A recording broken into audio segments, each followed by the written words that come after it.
There have been a few metagames that have been so horrendously awful that they are deemed unplayable and uncompetitive. While many people have said that the absolute worst is very early Gen 5 and 6, when extremely broken Pokemon were allowed and the tiers were chaos. However, I disagree.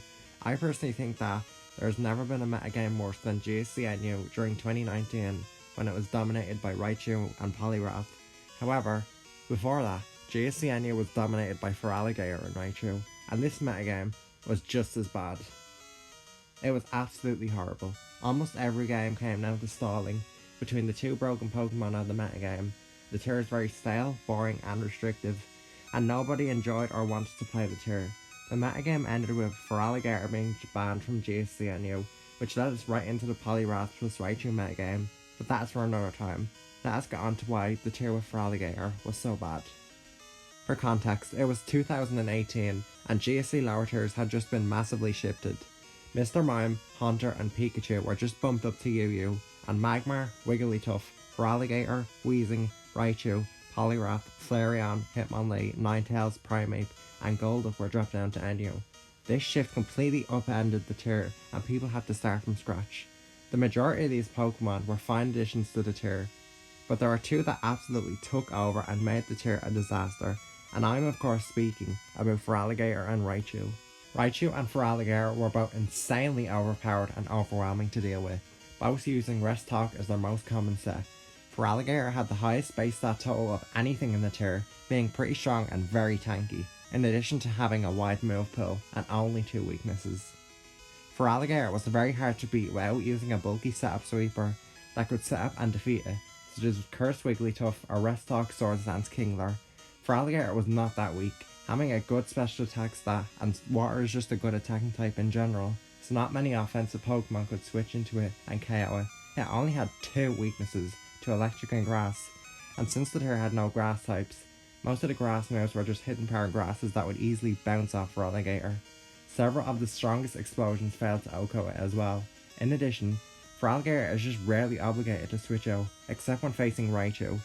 Feraligatr is just an all-round amazing Pokemon that was just too good.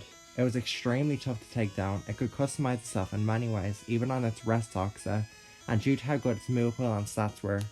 It was similar to Snorlax and OU, and that it could just check and do so much for its team, fitting onto literally any team that you could think of. Raichu was a very fast and powerful electric type that had very limited counterplay, having decent bulk as well as surf for ground types.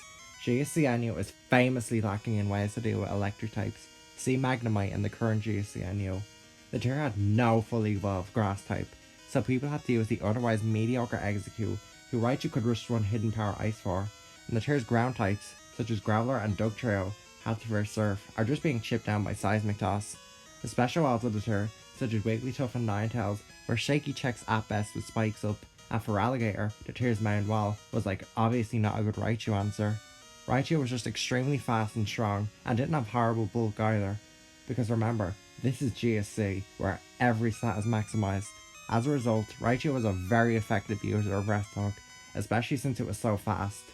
And these two Pokemon extremely commonly paired up. Raichu plus Feraligatr was a disgusting combination that was extremely hard to break. The two mons invalidated just a ton by existing.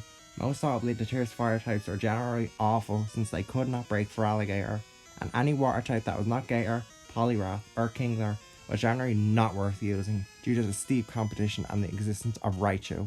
How did people deal with Raichu and Feraligatr? You may be wondering why all the clips being shown are just like Raichu and Feraligatr fighting themselves. Well, that is because that was the best way to handle them. In order to handle Raichu and Feraligatr, the best way was to just go in and PP stall them with your own mon. They sent out their own Raichu and Feraligatr to PP stall and just sit on the opposing Raichu / Feraligatr, and this was the main issue of this metagame, as well as the Poliwrath plus Raichu metagame that would eventually become. The main Pokemon of the tier were just broken and could not KO themselves. The tier was extremely boring to play and watch, since most of the time it was just Raichu and Feraligatr dittoing themselves, just trying to PP stall and just sit on the opposing one. This is what seemingly every game in the tier would devolve into, just a stall war between two broken Pokemon. The tier had very little skill involved, and there was also a lot of RNG involved with how important Raichu and Feraligatr speed ties were, and since both mons were so good, They were on a majority of teams, leading to building being insanely restrictive, boring, and stale. Pretty much every team ran all of Raichu, Feraligatr, and Pineco, while other Pokemon such as Dugtrio and Weezing were insanely common, being over 50% usage kind of mons. In short, Feraligatr plus Raichu GCN was a horrible tier. Not using at least one of Raichu or Feraligatr was just straight up throwing, and nobody enjoyed the tier, and nobody wanted to play or build it. Eventually, people realised that enough was enough, and Raichu or Feraligatr needed to be banned. And eventually, Feraligatr was banned, but not Raichu. I think this was a hella mistake, because Raichu would end up turning this tier into the dumpster fire that was the Poliwrath plus Raichu 2019 metagame that was in NUPL 7. Anyway, I'm done here. I hope you realise why this tier was so ass, and in fact, look at the screen there. There's a fucking explanation that I can just read. Like, just read it. Anyway, bye.